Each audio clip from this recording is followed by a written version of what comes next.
कभी ऐसा महसूस हुआ है कि आपका मूड आपका फ़ोन तय कर रहा है? आज हम यही समझेंगे कि इस डिजिटल दुनिया के इमोशनल रोलर कोस्टर से उतरकर अपनी भावनाओं की ड्राइविंग सीट पर वापस कैसे बैठें। एक पल के लिए जरा इस पर सोचिए। हमारे फोन पर आने वाली हर एक नोटिफिकेशन, हर एक पोस्ट हमें पता भी नहीं चलता और वो हमारे इमोशंस की डोर खींच रही होती है। ये हमारी डिजिटल जिंदगी की एक ऐसी सच्चाई है जिसे हम अक्सर नजरअंदाज कर देते हैं। तो चलिए सबसे पहले सोशल मीडिया के उस इमोशनल उतार चढ़ाव को समझते हैं जिससे हम सब कभी ना कभी गुजरते हैं। इसे डिजिटल मूड स्विंग कहते हैं और ये अनुभव शायद कुछ ज्यादा ही जाना पहचाना है। मान लीजिए कोई अपनी फीड स्क्रॉल कर रहा है और अचानक एक डरावनी सी हेडलाइन दिखती है किसी पसंदीदा खाने के बारे में। फौरन दिमाग में चिंता की घंटी बज उठती है और ठीक अगले ही पल किसी पुराने दोस्त की शानदार तरक्की की खबर।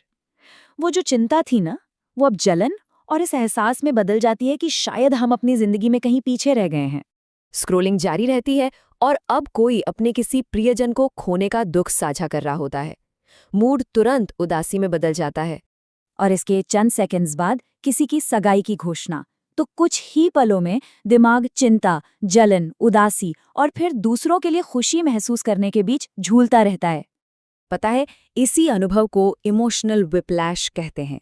भावनाओं का ये जबरदस्त उतार चढ़ाव हमें अंदर से थका देता है, बेचैन कर देता है और हम अक्सर खुद के बारे में बुरा महसूस करने लगते हैं, ये जाने बिना कि इसकी असली वजह क्या है।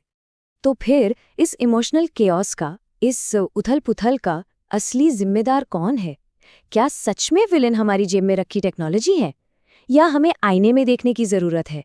ये मानना बहुत आम है कि स्मार्टफोन ही हमारी जिंदगी बर्बाद कर रहा है, लेकिन क्या सच में सारी गलती सिर्फ डिवाइस की है? ये मिसाल एकदम सटीक बैठती है। हम कभी हथौड़े को दोष नहीं देते, बल्कि उसे इस्तेमाल करने का अपना तरीका सुधारते हैं। ठीक इसी तरह आज लाखों लोग मानसिक थकान महसूस कर रहे हैं क्योंकि वे अनजाने में वो हथौड़ा खुद अपनी उंगली पर मार रहे हैं।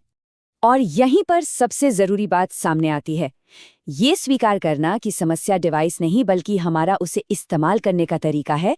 असल में एक बहुत अच्छी खबर है। क्यों? क्योंकि अगर समस्या हम हैं तो समाधान भी तो हमारे ही पास है। मतलब पावर हमारे हाथ में है। तो चलिए अब सीधा समाधान की बात करते हैं। फोन के उपयोग को समझने के लिए एक नए मानसिक मॉडल को देखते हैं जो हमें नियंत्रण वापस पाने में मदद कर सकता है। देखिए, फोन को पूरी तरह छोड़ देना या डिजिटल डिटॉक्स पर जाना ज्यादातर लोगों के लिए प्रैक्टिकल नहीं है। तो इसके बजाय लेखक साकिब नवाज के काम पर आधारित एक बेहतर तरीका है अपने उपयोग के पीछे की मंशा और उसके परिणाम को समझना। हम अपने फोन के उपयोग को इन 3 श्रेणियों में बांट सकते हैं। पहला, इफेक्चुअल यूज। ये तब होता है जब आप किसी खास और प्रोडक्टिव कारण से फोन का उपयोग करते हैं। दूसरा, इनइफेक्चुअल यूज। ये तब होता है जब आप बिना सोचे समझे बस आदत के मारे स्क्रॉल कर रहे होते हैं। और तीसरा है प्रॉब्लमैटिक यूज। ये तब होता है जब फोन का उपयोग सीधे तौर पर चिंता, डिप्रेशन या नींद में खलल जैसे नेगेटिव नतीजे दे रहा हो। ठीक है, तो अब जब हमारे पास ये फ्रेमवर्क है तो देखते हैं कि इसे असल जिंदगी में लागू कैसे किया जाए और अपनी आदतों को सुधारा कैसे जाए। तो अगली बार जब भी हाथ फोन की तरफ बढ़े, बस एक पल रुककर खुद से ये एक सवाल पूछना है, क्या मैं इसे किसी काम के लिए उठा रहा हूं या ये बस एक आदत है, एक मजबूरी? तो असली बदलाव इन कदमों से आता है। सबसे पहले पहचानिए कि कौन से ऐप्स या फीड्स आपको बुरा महसूस कराते हैं और फिर उनसे बचने का एक सचेत निर्णय लें। जो नोटिफिकेशन जरूरी नहीं है उन्हें बंद कर दें और हाँ, समय समय पर अपनी आदतों का मूल्यांकन करते रहें ताकि आप इनइफेक्चुअल और प्रॉब्लमैटिक उपयोग से बच सकें। तो सार बस इतना है, असली खिलाड़ी फोन नहीं, हम हैं। कंट्रोल हमारे हाथ में है। एल्गोरिदम को अपने दिन का रिमोट कंट्रोल मत बनने दीजिए।